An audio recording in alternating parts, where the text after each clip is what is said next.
You know, the news never stops as we enter a new week of all things people, power, and politics. This, my friends, is The Pulse. I'm Roop Raj. It's hard to take a break. Your phone keeps dinging with those notifications. Your social media feed is filled with stuff and you can't tell what's true, what's not. Don't worry, we got you. Toss that phone aside and just hang with us. We'll sort through all of it, starting with this. President Trump wants two teams to go back to two controversial names. We're debating that and taking a closer look at diversity and race relations in general under this administration with conservative columnist Whitney Clark and former Jill Biden press secretary as well, Michael LaRosa. Plus, two different parties dealing with two different messaging issues. The Democrats about what they stand for, and the Trump administration with how it's handling the Jeffrey Epstein investigation. We have our own PR guru, expert Matt Friedman in Studio C, ready to weigh in on both.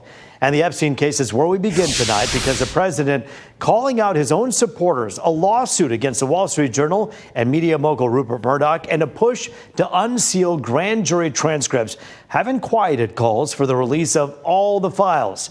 But former prosecutors say if you're expecting any new revelations, you're going to be pretty disappointed. You see, grand jury witnesses in Manhattan are usually federal agents summarizing interviews with witnesses. Epstein's former lawyer, Alan Dershowitz, wants them to be released as well, but says investigators should talk to Epstein's former girlfriend as Democrats push back on the president's claims that it's all a scam pushed by them. She is the Rosetta Stone. She knows everything. She arranged every single trip. If she were just given use immunity, she could be compelled to testify. I'm told that she actually would be willing to testify. This is his making. He was president when Epstein got indicted for these charges and went to prison. He was president when Epstein committed suicide.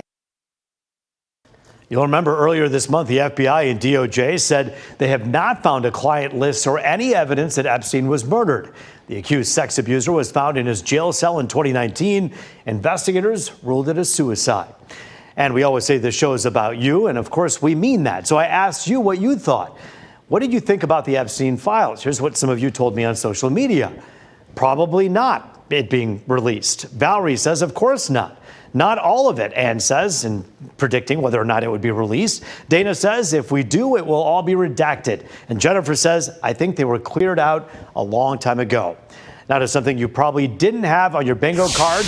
President Donald Trump taking on a National Football League team. He's calling for the Washington Commanders to revert back to a name widely seen as racist. President Trump first posted about this on Sunday morning. He then doubled down a few hours later saying this: my statement on the Washington Redskins has totally blown up, but only in a very positive way. I may put a restriction on them that if they don't change the name back to the original Washington Redskins and get rid of this ridiculous moniker Washington Commanders, I won't make a deal for them to build a stadium in Washington.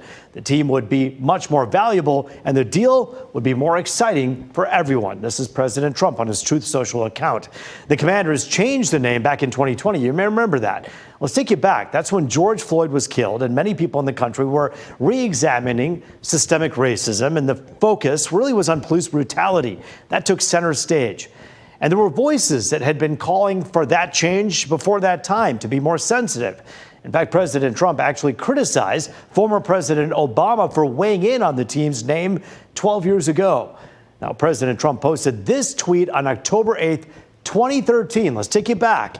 This is before he was president. He says, President should not be telling the Washington Redskins to change their name. Our country has far bigger problems. Focus on them, not nonsense. 9:09 a.m., October 8th, 2013. Some fans say President Trump should stay out of this altogether, while Commanders owner Josh Harris said in April the name change is fitting. I don't think he should have any influence on that. He shouldn't have any say into what the name is or prevent the Commanders from coming back. Leave politics out of this right now. You know, we just play football. What are he worried about it for? There's more military personnel than anywhere else. So we're kind of moving forward. The Commander's name, excited about that, and not looking back. But in the same post, President Trump also called for the Cleveland Guardians to revert to their original name, the Indians. The team's president said while they understand there are different views on the change, they've been able to build the new brand and are excited about the future. Those are just a few of the big stories. A lot more happening. So let's pick up the pace and run through some of the other headlines we're following right now. The Trump administration releasing hundreds of thousands of pages, records of the FBI surveillance of civil rights icon Martin Luther King Jr. That's despite his family opposing the move. The records had been sealed since 1977 when the FBI first gathered them and turned them over to the National Archives. Scholars have been waiting to study the documents to find new information about MLK's 1968 assassination. King's family and the Southern Christian Leadership Conference opposed it, arguing the FBI illegally surveilled King and other civil rights figures. Lawyers for this man are asking a federal judge to delay his release from jail. They're concerned the Trump administration will try to deport Kilmar Abrego Garcia again. You'll remember he was wrongfully deported to El Salvador earlier this year in what the Trump administration acknowledged was a mistake. But they also claim he's a gang member, something his lawyers deny. U.S. officials have said if Abrego Garcia is released while awaiting trial on human smuggling charges, ICE will detain him and then try to deport him. And Harvard is back in court with its battle with the Trump administration. They're arguing the government illegally slashed more than $2 billion federal dollars. The Trump administration has targeted the administration for months, giving them a list of demands and saying it's a hotbed of liberalism and anti-Semitism. The judge questioned how the government could cancel grants without offering evidence that any of the research is anti-Semitic. We're diving into a number of topics next on The Pulse. The president's budget bill and its impact on the debt, his push to rename two sports teams, we just talked about that, and his handling of the Epstein case. Michael LaRosa and Whitney Clark are ready to roll. You're watching The Pulse here on Fox 2.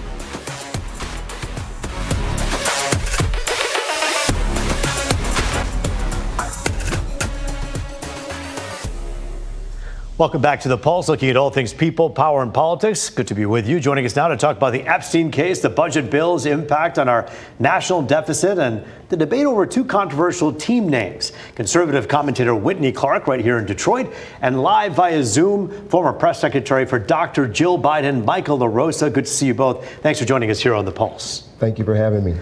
Michael, we'll begin with you. I want to ask you about your take as someone who has spent a lot of time in Washington, and a lot of talk around Epstein, of course, has been going on for many years now. What's your take on the latest developments with the Attorney General right now waiting on her release of these documents and the president's stance on all of this? Yeah, well, first of all, full disclosure, Attorney General Bondi is a former partner of mine at my bipartisan firm in Washington.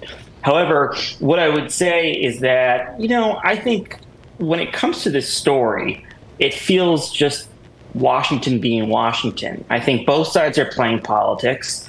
If there has to be a way to be transparent with the American people while protecting the names of victims, redacting names and law enforcement, and keeping everyone safe as well. I think Democrats are having fun by indulging, some of the excesses of the far right and conspiracy theorists. And I think Donald Trump got kind of caught up in the far excesses of his right base. At the same time, Roop, I would be very concerned if there was something of the public interest in these files that the Biden administration sat on for 4 years. Interesting take. I'm very curious to know what you think, Whitney, looking at these Epstein files, listening to President Trump.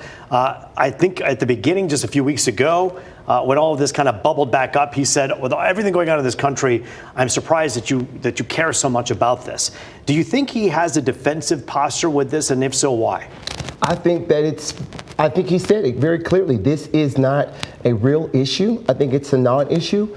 I would say it this way, at the heart of this debate, we have to ask ourselves if we believe President Trump is on this Epstein, client list. We don't believe that he is. And we think that it is actually something that Democrats are excited about because they have not yet formulated a political platform that is going to invite people to vote for them during the midterm election. That is really what's going on. And let's not be naive about that. So this is a big distraction. Absolutely. They are interested on everything but the political platform that is yet to emerge after such a disastrous defeat and this most recent election. And so we are not distracted. We're sober-minded, and we're still waiting on a platform that is going to invite us to vote for you all in the midterms. And we haven't seen that. We've seen a lot of this. Michael, we're going to be talking a little bit about the sports teams that President Trump is talking about, perhaps going back to the original names. There's news, of course, that has been reported across the country about the Obama administration and what they knew about Russian collusion and perhaps exaggerating it. All of this, according to people like Whitney and many others, is a distraction from a real issue here. Do you think Democrats are using this as a way to not talk about the things that are important? Well, Democrats aren't really in the driver's seat. You know, the Republicans control both chambers of Congress. They control the White House, and they basically control the courts. So they have the unique ability to drive the news cycle. And if they can't change the subject, that's sort of on them. But I would say, as a communicator, Donald Trump is pretty good at driving news cycles. And if anybody can change the subject, usually he can do it via distraction or anything else. But I would say to Whitney, I mean, welcome to our world. As President Biden was trying to do serious legislating and governing, there were always issues that we felt were of zero substance to the American people and distractions to us as well.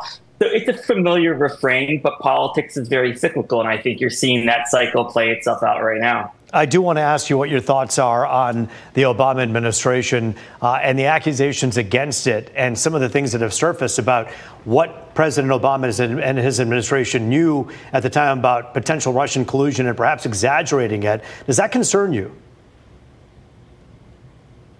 Sure, it concerns me, but I would point back to Robert Mueller, who was a lifelong Republican law enforcement official, worked for Republican and Democratic presidents, same as most of the intelligence officials at issue here, all of whom worked for both Republicans and Democratic presidents. I'd like to give the intelligence community the benefit of the doubt. I think if Robert Mueller, who was one of the longest serving FBI directors, I think if he didn't find corruption, I'd be hard pressed to believe that there was now.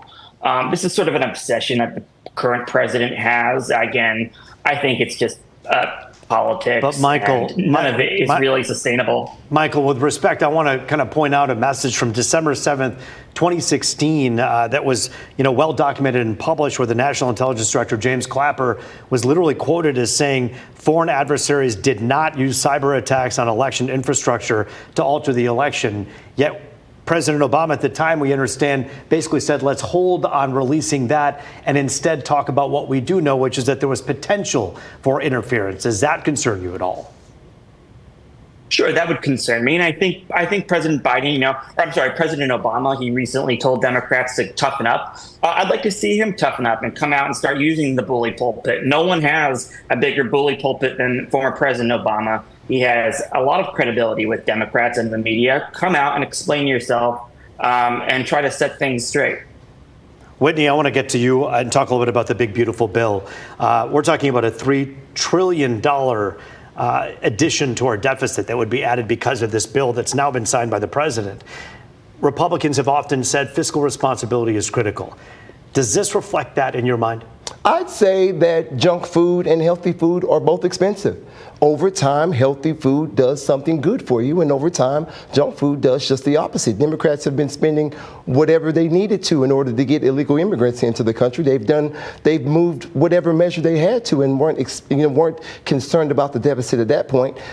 President Trump has a theory that if we bet on the American people, that they will start businesses, that they will have children, that they will get married, and that they will, again, start businesses. He believes that the deficit that is being created will be eliminated by the growth that the American people will Whitney, deliver. what about the folks out there who would then be left without Medicaid? The folks out there whose facilities that they get help from would be cut from some of the Medicaid funding because of this bill? Yeah, certainly there'll be winners and losers with every piece of new legislation.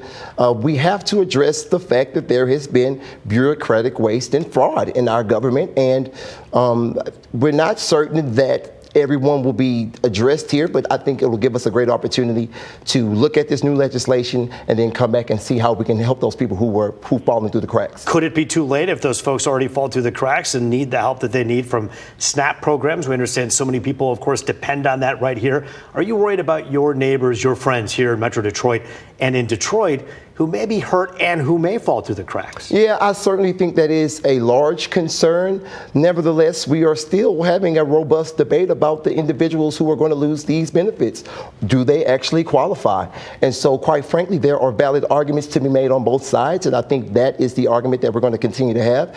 But by and large, the legislation is trying to reduce fraud and waste, and I think that theory is the one that people support. Michael LaRosa, I want to bring you into the fold when it comes to the big, beautiful bill. As you have had time now for this bill to kind of settle in, people to kind of learn more about it. Are you concerned right now that people will fall through the cracks, or do you think that this is just cutting waste and fraud?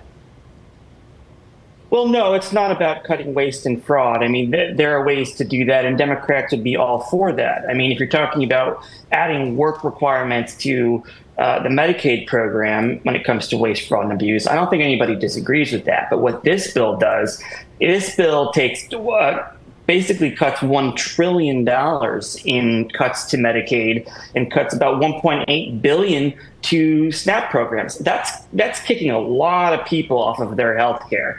And while that may not go into effect until 2028, the bigger reckoning Republicans face, actually, and we're starting to see this now in Washington, is come September and October, premiums are going to go up in the insurance industry. Premiums for healthcare are going to go up for everybody. And the American people and the voters in the midterms are going to start feeling that before anything else, which is why the big decision coming in September will be to the debate over whether to extend the Obamacare subsidies or not in this September 30th budget fight. Now, you're already hearing Senator Tillis, Senator Hawley from Missouri, Senators Sullivan and Murkowski kind of acknowledge that the big, beautiful bill is a problem when it comes to health care, and they want to do something about extending these Obamacare subsidies. We'll see if the Republicans fight it or not. We're going to watch that very closely, and unfortunately we're out of time. But Michael, I always appreciate your perspective. Thanks for joining us today here on The Pulse via Zoom, and thank you, Whitney Clark. Thank you for joining us as well. We appreciate both of you, gentlemen. Well, the Trump administration is not the only one dealing with a messaging issue. Democrats have been trying to figure things out since the last election. Whitney kind of alluded to that. So did Michael. What both need to do to improve. And what about independents? How strong of a message do they have? We're going to look into that next on The Pulse. It is People, Power, and Politics. Welcome back to Detroit's only nightly political talk show. Joining us now to talk about two different messaging issues for two different political parties. PR guru Matt Friedman. He's the co-founder of Tanner Friedman Public Relations. Matt, always good to see you. Thanks for joining us. You too, Roop. Thanks. So we will talk about the Democrats and the Republicans, but let's talk about the party that perhaps people will be talking more about this election cycle because of Mayor Mike Duggan running for governor. As an independent, what messaging challenges does someone like Mayor Duggan have, not being a Democrat or a Republican? It's so challenging that in my business, we refer to this as a challenger brand. Think about Coke versus Pepsi. Dr. Pepper is the challenger brand. It's not either one. In fact, the most recent, pretty amazing challenger example is Hilton versus Marriott. Airbnb all of a sudden rose to be something completely different. And that's what Mayor Duggan is going to have to try to do. I give him credit for acknowledging that. In my job, I get to sit in on some interesting stuff. I was in the way background of one of his first press availabilities when he announced he was running for governor, and he said his biggest challenge was going to be messaging. He was putting resources into that area first. He can't rely on talking points from one side or another. He has to blaze his own trail. It's challenging, but that's what he's committed to doing. So let's talk about Dr. Pepper, Dr. Duggan, for a moment here, as this third brand. When you're driving up to the Mackinac Policy Conference, you saw billboards that said, "Sick of the red, tired of the blue, here's this independent." Is that enough right there in that message to say, yeah, I agree with that? Do you think people are resonating with that? He's going to have to invest more than just billboards to try to explain to all of Michigan who he is, what he's all about, and how he's different. But he's going to have a lot of time to do that. The tired of the blue, sick of the red. Is that enough? Well, there's a lot of loyalty, as we know, to both traditional parties. But there are a lot of people in the middle who say they're frustrated with both. The question is convincing them to not just say that anymore, but getting them to try something new. That sort of conversion is very hard in marketing and public relations, and that is what this campaign is going to have to do over the next year or more. Let's talk about Republicans for a moment. You know, people say, hey, I'm a conservative, people will say. And they say, you remember me? Remember who that was?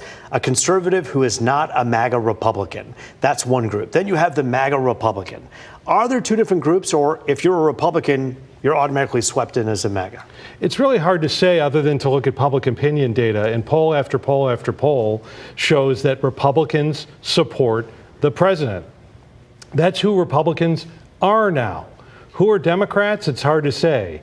Their image has really been cast by others, not by them. So what's a Democrat now? Is it somebody who talks a lot about pronouns and things like that? I don't know. That's what some people think.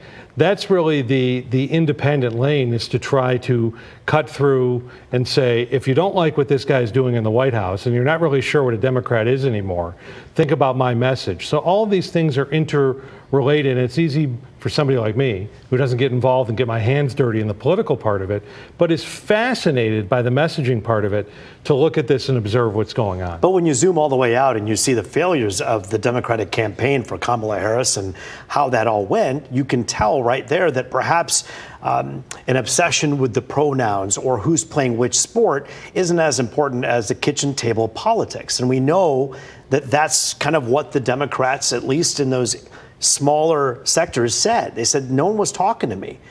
Do you think the Democratic Party as a whole heard that? I don't know. And I don't know if there is such a thing anymore, of a monolithic party in that regard. I mean, one thing we do know about Republicans, when they come on this show and others, they're all speaking off the same script. It's uncanny. And Democrats don't always speak off the same script. And I think many of them see that as a positive and not a negative.